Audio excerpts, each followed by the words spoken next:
Hello everyone, welcome to episode 4 of this WikiGrizzer show. I'm Fjeller, and with me today is Frontier from the Rocky Valley server. He's also an editor on the WikiGrizzer, and he's a player who's a little bit more focused on the story of the game, and I think that would be an interesting perspective to add to the show. Hello! And today we're going to be talking about the patch that's going to come out in June for the global server. This is a patch that I think a lot of people are really looking forward to because we finally get Ares and Maya, who are two characters from Langrisser Reincarnation. It also introduces the auto chess mode, which I talked about last time. If you want to learn more about it, you can just go check the last episode. And with that, let's just jump right into it. We can start talking about Ares. And with Ares, I feel like there's just not a whole lot we can say that hasn't already been said.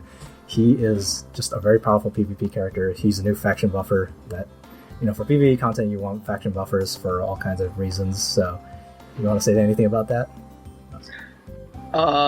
I'm just a normal player, and I'm looking at his talent and some videos, and he's absolutely terrifying in PvP. Yes, the mechanic that Ares brings, and some other characters in the future will have this too, is that he can walk through enemies. So this is very powerful, especially considering how he has huge threat range. So he has the typical flyer movement of 5 spaces, but his 3-cost skill actually adds 4 movement extra onto him. So in our first episode of this show, we talked about Parn and his Glory of the Faithful skill, which we talked about how it was kind of awkward to use. Well, Ares' 3-cost skill is basically everything Parn wished his Glory of the Faithful skill was, which is that he gets a bunch of buffs, he gets to move in straight lines, but he adds 4 movement on top of that. He can fly because he's a flyer, and he can move through enemies, so he does not have any of the mobility issue that Parn has as a cavalry, but he gets all these buffs. He can walk 9 spaces, well, he can go up to 9 spaces on the first turn. It's just insanely powerful. And on top of that, after he attacks, the 3-cost skill teleports everybody next to him and then does an AoE. So this is very kind of similar to Leon's 3-cost skill. So his 3-cost skill just does so much, and it's purely because of this skill that he has become a very important meta character. I'm more terrified than I was before. Yes. Yeah, I'm gonna have nightmares about Ares and PvP now, thanks. Yeah, Ares is showing up on almost every box in the Chinese server and the Taiwan server as well. And I expect them to be very common in the Southeast Asia, or rather global and the Southeast Asia servers. Yeah, he was in the Season 4 finals. Yeah, he was just everywhere. It's very easy to slot him into any box because his 3-cost skill gives him an attack buff. So even though he's a faction buffer, you almost never see him bring his faction buff in PvP at least, because the other reincarnation characters that have been released since then have been varying quality. Some of them are okay, some of them are good, but the point is that Ares, as by himself, he doesn't really care about the faction buff, and he doesn't have space for it. He uses the 3-cost skill, and you bring whatever attack skill you want, which is either Wind Whisper or his Majestic Charge skill, and then you bring a 1-cost skill. So, and this is another reason that Ares is really good, is that he is good at both single target and AoE. So he can slot into any box. If you're playing an AoE box, just bring Wind Whisper. If you're playing a single target box, bring him to kill Juggler or something, because his single target attack dispels 3 buffs. So it's just, he's just very powerful. Even though his skills, when you read them, they seem rather simple, but sometimes the simple effects are the most powerful. Yep. Aside from that, he's a faction buffer. I think even for PvE players, a faction buffer is always important. Okay, so would you definitely put 50 tickets in? Just to gamble away if you're a regular player? I have actually been saving up for Ares for months now. I actually I had to pull almost 300 times on the equipment banner in order to get a Scarlet Axe, which is Ares' best axe, which kind of annoyed me. 280 pulls for that one axe was just driving me crazy, but that's okay. I still have something like 30,000 crystals left over that I've been saving for months. I am ready to pull on Ares. Wait, hold on, how many? About 30,000. Dang. I have that same amount, but that's because I hoard stuff. Like I said, I've been saving for months. And the other thing is that if you don't have a lot of crystals and you're a newer player and you're like, do I really need Ares? I would say probably not, because, the reincarnation faction to this day on the Chinese server still, I don't believe, still has not been added to Guild Wars, has not been added to Eternal Temple, has not been added to Ancient Beckoning. So reincarnation characters do have that disadvantage right now that they're still not relevant in a lot of content. Obviously, a lot of them have other factions that are in reincarnation that allow them to be placed into content, but that is a downside they have right now. And the reincarnation faction in general just doesn't have a lot of roles in it. It still doesn't have a tank, and it still doesn't have a real healer. Dang. Okay. Yeah. As for, there is an Ares Destiny banner coming that came out on the Chinese server about very recently, I believe, and it's not going to reach global server until around October. And the other problem with it is that he is featured alongside Emilia and Betty, who are two characters who have also never been on a Destiny banner before. Oh, so, dang, yeah. I need all those characters. Yeah, I mean, Betty, yeah, but I mean, but ooh. Emilia's good, but yeah, I mean, if you're looking for Ares, like, unless you somehow got Emilia and Betty at some point, then that Destiny banner would be. I'm definitely going to put 50 in. Oh. Yeah, so if you want Ares anytime soon, this banner might just be your best bet. Because if you don't get Ares on that Destiny banner, then it's going to be a real pain to try to pull even more, trying to get them. Right. Got it. Anything else you want to add, Frontier? No, he's just absolutely terrifying. There's the reason I don't do PvP, and it's because people like him. Yeah, he's going to be very centralizing in the meta. I mean, the PvP meta is always shifting. I've already accepted that, unless you're a whale, you probably can't top PvP, unless you're just one of those big brain players like Hazuchio or something. No, yeah, I can't. I even watched like Nitro, and it's like, nope. Even him is like top 100, and I'm like, hello, may I have a win, please?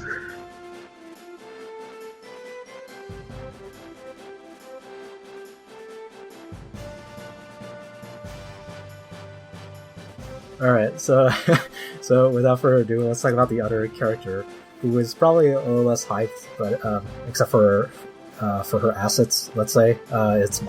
Maid costume, enough said. It's not even a maid costume, she also wears a Chonsam in her Echo of Light outfit, which really does it for some people. Okay, so... Yes, I definitely understand that point. But Maya is actually very unique. She's very interesting, but she's a little bit too niche to be super relevant. I'm looking at her stuff, and it's... So she's mainly an AoE mage and a support unit. She has all kinds of very unique skills, but I feel like they don't really come together to really make her be able to have a defining role in a party. She does have the ability where, like Lyanna does, which does dispel the one buff from allies, which is useful, but kind of weird on a mage. Oh, are you talking about Holy Missile?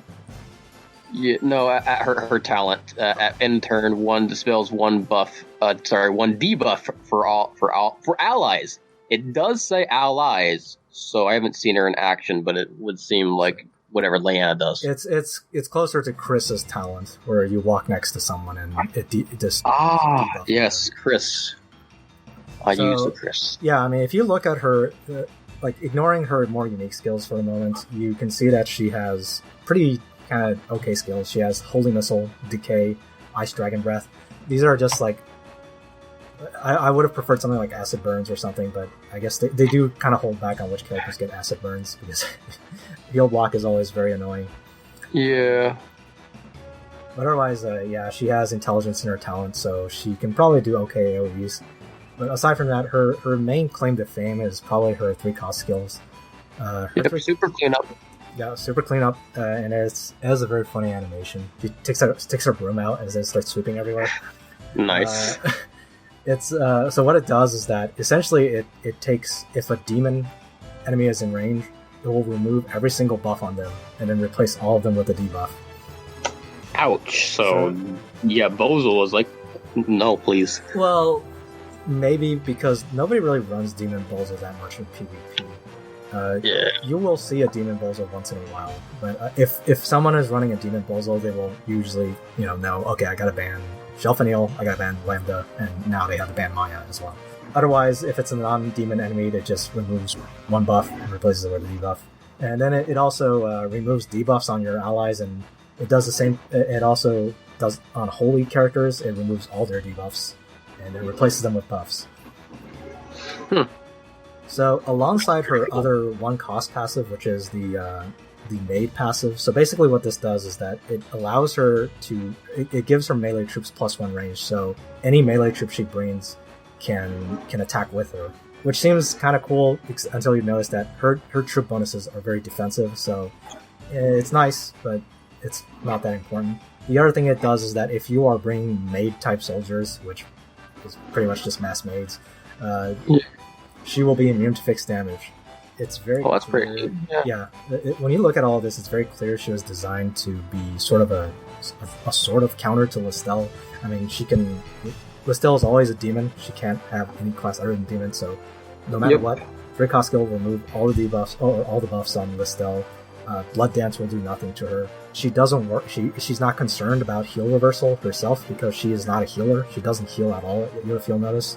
But the problem here is that even though, okay, you put a lot of debuffs on Listel, but it doesn't actually stop Listel. That's the big problem here. So Listel can still fly forward and Reaper Touch her healer. She can still fly in and Blood Dance everybody else. I mean, Maya won't die, but a lot of other people will. Yeah. So, I mean, that's the problem with putting a lot of debuffs on Listel, is that if she is built for HP, or even if she isn't built for HP, Blood Dance can still be very powerful. I mean, the debuffs aren't going to do anything to Blood Dance, which is based on her HP. Yeah. So it's sort of a niche character that has one purpose, and that one purpose can be overridden if it is built correctly. It's an anti-demon skill in a meta where most people know not to use demons anymore, because holy class is just whoosh. Yeah, holy class characters are pretty common nowadays. You have Yusuke, of course. You have Yulia. Yulia is kind of making her way out of some boxes, but Yulia is still very relevant. If healers, you might run into some holy healers, and the occasional shelf heal and such. Yep. Anything you want to add about Maya? Maid costume. That's about it. So her factions are Empire and the new one that Ares has. Yeah, Reincarnation faction. Do you have any thoughts on that? Do you think she'll be useful in any PvP content? No, I saw Ares and he had 3, and Maya only has one useful one, because most of the time you aren't going to run Ares with faction buff, are you? So that limits her to only Legion. Well, the thing is that if we're talking about PvE, then Ares may very well run his yeah. Because, the reason you run the 3-cost skill is because it gives him so much extra range. You usually don't need to worry about that in PvE as much. What other faction does Ares have? It was Legion. Empire, Reincarnation, and Protagonist. Yeah, Protagonist. Protagonist. I play Protagonist, which is why I'm getting Ares. Empire is definitely a faction that needs a lot of help, I think, in PvP at least. Yeah, that's probably why they put her as one. It also makes sense from a story perspective if you played Reincarnation. Ares. No, I've only played the remakes on the Nintendo Switch. I hope they come out with more of them so I can play the entire games. No, don't worry, most people didn't like Reincarnation. Okay, then I'll remember that. I mean, I like parts of it, but I mean that's a discussion for another time. Got it. Okay.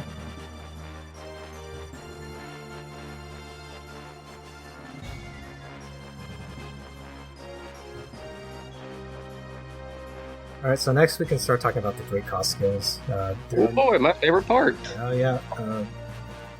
Frontier's really excited about this part because Layden's getting the 3-cost skill, as well as... Layden's my boy! As well as Ren and Hein. Very interesting choices this time. I'm kind of glad because I just got Ren when the collaboration came back. Yeah, the first time I pulled on the collaboration banner for Ren and Leonhard, that was the first time I spent money on the game. I spent like $60 or something, and I pulled, and I got like 4 characters instead of Ren. Oh dang! Sorry about that. And then this time I got her in like 20 pulls or something. So yeah. That's what I think I got like 60. So anyway, Layden's 3-cost skill it's a very interesting 3-cost skill. So this it is in a vacuum. This skill is actually really good. So what this skill does is that it teleports a unit. You select an enemy unit from up to 3 spaces away, and then it teleports it next to Layden. He will put up a special Divine Guard and a 2-range guard, so basically just like Divine Guard, and then he will attack this enemy for 1.2 times damage. And then afterwards, he will put up an aura around him within 1 space that reduces movement by 3. So it's kind of an interesting combination of like, it's like a reverse juggler 3-cost skill to a degree, but then it attacks in single target, and then it puts up a movement aura that's a little bit like Yulia's movement aura, except it's only for 1 space. However, one thing worth noting is that this aura lasts 2 turns. So you can actually, after you use Layden's attack 3-cost skill, you can actually move the next turn and it'll still be up, which is unlike Yulia's Godly Meta skill or Juggler's Beast Shock. So even though this skill packs a lot of different effects into it, the problem is that every single effect, it's like they knew like all these effects are very powerful, but then they decided, okay, we gotta make sure all of them individually isn't super overpowered, and that's what I think really holds the 3-cost skill back. So if you take a closer look, first off, he will teleport a unit from 3 spaces away. The spaces away is the same range that Juggler's teleport has. However, Juggler's 3-cost skill makes him cast Master of Ice right away, which hits enemies within like 4 blocks. So in effect, Juggler's 3-cost skill actually has a much bigger range. Yeah. The other thing is that the attack part of this 3-cost skill is 1.2 times damage, which is really, really weak. Like, it's weaker than Burning Sun. It's weaker than Sun Slash. It's I believe this is the same multiplier that Judgment has. I might be wrong about that. I think so. Hold up. Where's Sun Slash? No, Sun Slash is apparently better. Yeah, Sun Slash is 1.5. I know that. Judgment, I believe, is 1.3. And I think Burning Sun... No, it's same as Judgment 1.2. Okay, Judgment is 1.2, and Burning Sun, I believe, is 1.3. Yes. So this is the same strength as Judgment. It's actually weaker than Judgment, because Judgment actually increases your magic defense and magic defense by 30%, which is higher than a faction buff, at least the defense part is. So yeah. Judgment actually ends up being stronger than this 3-cost skill. So this 3-cost skill, generally speaking, when I saw it being used on a Chinese server, it is only going to kill the squishiest of squishy units. We're talking like Rachel, or like some kind of super squishy mage will probably get killed by it. And this is only going to happen if Layden is bringing some kind of offensive troops. So he has a decent choice of that. He has Amazon champions, he has mass maids, he has zealots. Yep. But yeah, I mean, it's a very restrictive skill, and of course the movement down part, it's only mobility -3, so it does not trap Landius, who has 5 move. Obviously it traps, it can trap Juggler and it can trap Lancer Landius, but most Landiuses will not be trapped by this thing. No, they want that movement. The one question I do have is, it says the Greater Divine Guard, the buff lasts for 4 turns, and the cooldown of the 3-cost skill is 4 turns. Does that mean you can have it up constantly? No, because if you look at how guard skills usually are, they usually say it lasts 2 turns and the cooldown is 2 turns. So what happens? Oh yeah, you're right. Exactly. When you one turn, you can't use because that one turn where you end it, your cooldown is back up, but you just ended your turn, so you can't. Mm-hmm. Okay, so it's I just want to make sure, because if it wasn't, I'm like, okay. So wait, could you also have? Because I'm a Ledian user, I just want to know, could you have this 3-cost skill also, but with the regular Divine Guard, to have like a constant Divine Guard when you have that one missing turn, or is it just don't even do that? Yeah, that's a very good question, because that is actually one of the flaws that the Chinese server players talked about, which is that you cannot bring both Divine Guard and this skill because this is like Ooh. a strong. It's kind of like bringing chivalry with a faction buff. This Yeah. the 3-cost skill will overwrite the Divine Guard, but Divine Guard will not overwrite this skill. I see. You can, Okay. however, bring Lance Phalanx to get the physical card because that's a completely separate buff. Yeah. So, Okay. although obviously you'll only be guarding physical, Yeah. it's the same thing with Landius's 3-cost skill with Tranquility. You can't bring both Tranquility and Peace of Mind. You have to bring Peace of Mind and Lance Phalanx if you want to have a Okay. card. One unique thing about this 3-cost skill is that the 2-range guard actually cannot be dispelled. This is unique amongst even all the other guarding 3-cost skills, so mainly Landius and Emilia, who will be getting our 3-cost skill in the future. Both of those skills, even though Emilia's conversion cannot be dispelled, for both Landius and Emilia, their 2-range guard can be dispelled. This is not the case for Layden's 3-cost skill, which, no matter what happens, he'll be guarding 2-range. So And I'm pretty happy about that because I was doing PvP today, and I had someone forgot who it was or what skill it was, but it removed one single buff, and that one single buff was my guard, and my team died. that always happens. I was disappointed. I was like, "How? What are the chances?" Yeah, So I'm definitely looking forward to this skill. Yeah, just because. every time I run up against like Claret, she'll always do the Thunder Strike or whatever, and then she'll use Roar, and Roar will always take away my guard range. It always happens. Yep. But one big flaw with this skill is that, as you saw, as we talked about, this skill is actually an attack skill. So you actually cannot put it up when you're just running forward with your party. You have to actually have someone in range before you can put it up. So that is a really big weakness of this skill. Oh, and yeah, Ledin has like no movement. Yeah. Some people actually went and gave Layden Divine Boots. Breeze. Ooh, Divine Boots. Okay, Divine Boots yeah. and Breeze even, like, just give him more movement somehow, so that he can, he can reach the enemy easier. Yeah, but at that point, it's like, why do all those extra steps when there's other characters? Well, I do think it's worth noting that Breeze, it has 10% damage, which might increase the odds of Layden one-shotting an enemy with this attack. Okay. Pros and cons to everything. Yeah. Okay. Well, I'm still going to be happy about using this skill for animation. Yeah, like I said, on paper, this skill is actually quite powerful, but it's just like it has a lot of flaws that really let it down. Which is why, even after it really didn't remain sort of a niche character, you'll see him once in a while to try to, if he's played well, he can really surprise someone, but he's still pretty niche. Oh, yeah. I surprise people sometimes. What's my Ledin? Then again, it's because I don't use anybody else. I do have a Layden. I actually have a 6-star Layden. He's been warming the bench for a while. When it comes out, I'll probably play around with it for a bit, but I don't expect to use him very often. Yeah. He might be. I'm transferring to Landius, and I would be sad when I have to finally drop Ledin. Yeah, I've always like I said before, I played protagonist. I always kind of wanted to try a full protagonist box with like Landius and Layden as my tanks. And I've done that sometimes for fun, but it's just Juggler is just way too overpowered. He is, and I need to finish building mine. Alright, that's a lot to talk about later. Let's move on to the next one, which is Ren, everybody's favorite loli from... Yeah. So she gets a skill that looks very simple on the face of it. It's just a 3x6 AoE with a 0.3 times multiplier with a knockback.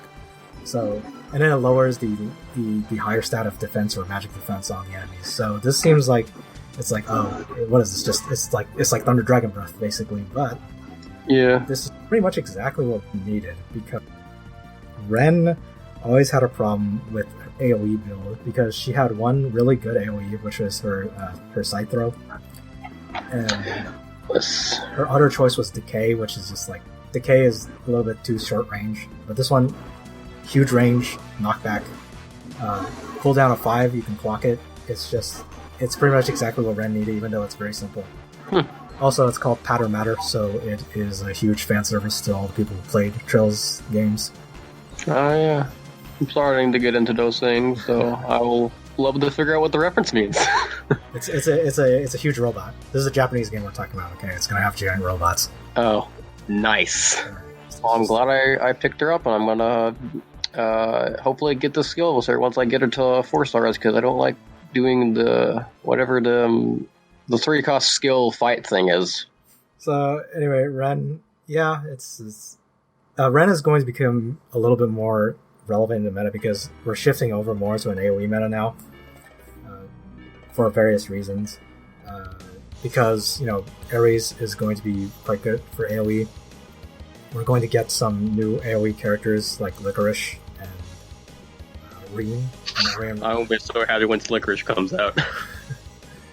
Yeah, there's a lot of big AoE characters coming, and also because like people are shifting to banning Juggler first because of just how powerful he is. I'm surprised they haven't done that. I usually pick the healer or the tank first. Yeah, most people first pick a tank and 2 tank box, and because Juggler is being first banned a lot more now, a lot of people are shifting over to an AoE box because without Juggler around, you can't do anything. Yeah, AoE their team. Yep. Obviously, you have to do other things. Bozo laughing in the distance. I knew my time. All according to Keikaku Man laughing in the background. You all left, but here you are. Alright, the final one is Hein, which did not see a lot of play in the Chinese server, but is actually a very interesting 3-cost skill because this is the first terrain effect that we're getting in the game. They're gonna go nuts with this, with some of the later characters, but this is the first one we're getting. Hein did it first. We have this helmet, and the extra +1 stack. The helm actually does not really work with this 3-cost skill because as you can see, it just does cap at 4. Yeah, it caps at 4 range and 4 span. So, which is kind of a disappointment. I kind of wish it went to like 6 span or whatever. That would be crazy. Yeah, that would have been better because then you would have really super useful helmet. I mean, I think Hein can get up to 5 stacks with the helm. So just imagine if they went up to 7 range, 7 span. It would be so funny. Just like. I mean, obviously we still need to wait for 5 turns or whatever before it's ready, which usually means you're dead. Yeah, but still, it would be 3 turns. Yeah, especially if you just take them into the Guild War thing. It's like, hello. Whoop. Yeah, so basically what the skill does is that it's an AoE that starts as a plus sign sized AoE, and for up to when it gets talent stacks, it will go to 4 range and ban. So basically, it is the equivalent of Lana's Black Hole, where Lana can cast an AoE from up to 4 spaces away, and then have the Black Hole, which is for spam. Yeah, and it also all the tiles that get hit by the skill will create a special terrain effect that if they are standing on there, they will get movement -2 and they can't guard. So this seems very powerful if you have characters ready to move in afterwards to just snipe over units that aren't guarded. But all the problems with it pretty much come down to Hein himself. He's squishy. Well, he has Shrine Maiden, so he doesn't have to be squishy. But even then, it's he has 3 movement. You can breeze him, I guess, but he has tiny legs. It's gonna be hard for you to get Hein into range. Yeah. But definitely a force to be considering if he is on the field. I think just because of the shenanigans. Yeah, I think we'll see some fun Hein plays, maybe possibly in the upcoming Summit der Langrisser that Straw and Dango are organizing. Yeah, I'm gonna be looking at that. But S2, of course, used Hein for a while. I don't know if he's gonna go back to using him again, but I guess we'll see. Yes, we will. Alright, okay. Now that's over with, let's move on to the new equipment that we are going to get. So first, we're going to get Gizaroff and Serena's equipment. And both of these are quite good, but they're not going to make it so that you absolutely have to be using them. But if you use these characters, you will really enjoy these new equipment. Okay. Okay, so first we can talk about Gizaroff's staff, which basically says every time he casts a skill of any kind, he will add an extra renovation onto his construct. This is really nice because Gizaroff always had a little bit of trouble getting extra renovations on his construct. Before his talent always said that he has to do damage to add a renovation. So usually it involves him either using an AoE or, God forbid, you're going to single target strike something with Gizaroff. Okay, yeah. The construct for the moment still isn't that powerful. I mean, the most powerful thing about the construct is that it can dispel effects when you have Gizaroff at high star levels.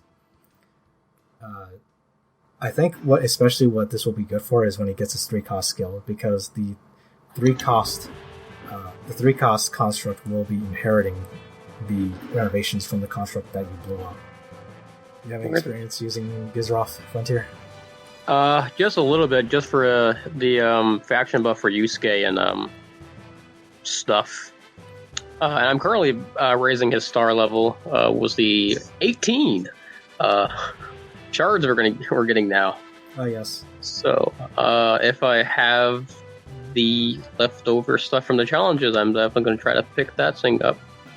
Yeah, Gizaroff actually saw a lot of play in Chinese Season 4, and the reason for that is that the mythical faction became just very, very powerful as they added more and more characters to it.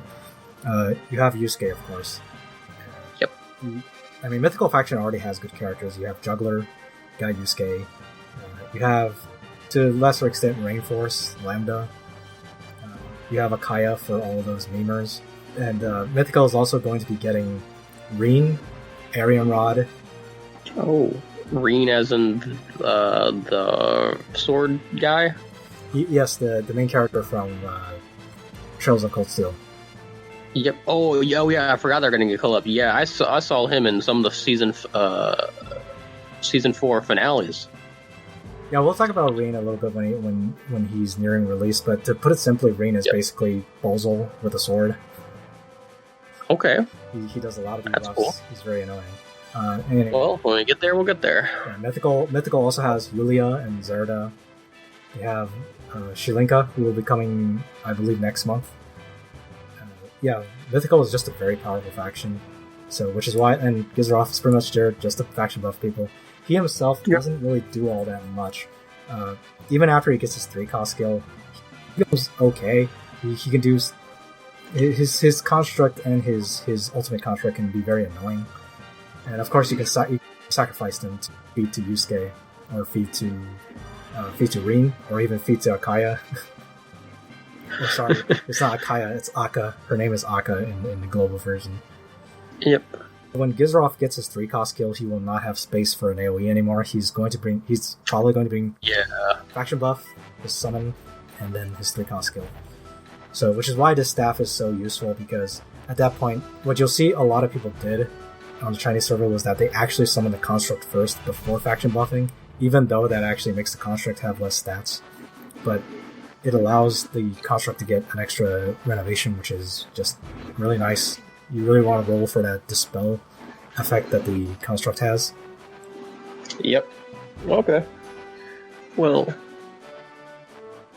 definitely a fun item to have if you use Gizaroff actively. I think it is. I think it's pretty much a must-have if you use Gizaroff. I don't feel like there's a lot of other options for him. I mean, you can use Miracle Staff to up his AoE damage, but like I said, when his 3-cost skill is out, he's not going to be AoEing that often, unless you decide to like flip-flop around and let Bozal buff the team. Well, you know, people did do that sometimes. They let Bozal buff while Gizaroff brought an AoE, and obviously it's because they had a heavy dark team of some kind, like they probably had Listel or something. Okay.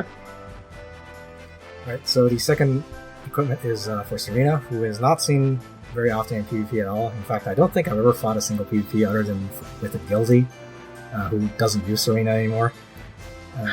This armor is really good if we're just considering Serena herself. So one of the big problems with Serena was always her talent. Her talent, I don't know if they fixed the translation for the talent yet, because I just remember when I first released the talent, it was just like, what? What her talent does is that if there is an allied unit with no soldiers in range, she will guard them. That's it. It's also a 3-range guard, which is larger than any other guard. Yep, that's... So basically what this armor does is that it treats units who are 80% HP and below as if they had no soldiers. So that's actually useful, very useful. Yes, God. it is very, very good. This fixes a lot of the problems that Serena's talent had. Yeah, I just don't. There's really not a lot to say about it. It fixes a big problem with her talent. But obviously, equipping this means not equipping Bloodline magic armor. It means not equipping Aeolus armor. Yeah, because just 10% defense was the extra stuff. So yeah, you do miss out on a valuable damage reduction. I feel like Serena herself is very niche. Like, I'm not saying the word correctly, but Serena is I think Serena is quite good for new players. I think what would have made her better if she was a SR buffer for Yill's faction, because she doesn't seem particularly appealing to new players when they start the game, because the problem is that there's no easily available Yill's buffer, and the one that most people get is a tank anyway. So even if you use her in like a strategic masters party, yeah, it's between her and Vargas basically, and Serena and Vargas are two different things. So it is possible you might get to choose between them. Well, hopefully she sees more sunlight once this thing comes out. I don't think we're going to see Serena in PvP much, but for people who enjoyed using her anyway, this is a very nice. This is very nice. Okay. Well. Alright, I think that's about all we have for you guys today. If you guys have any questions or comments, make sure to leave them below, and we'll see you next time.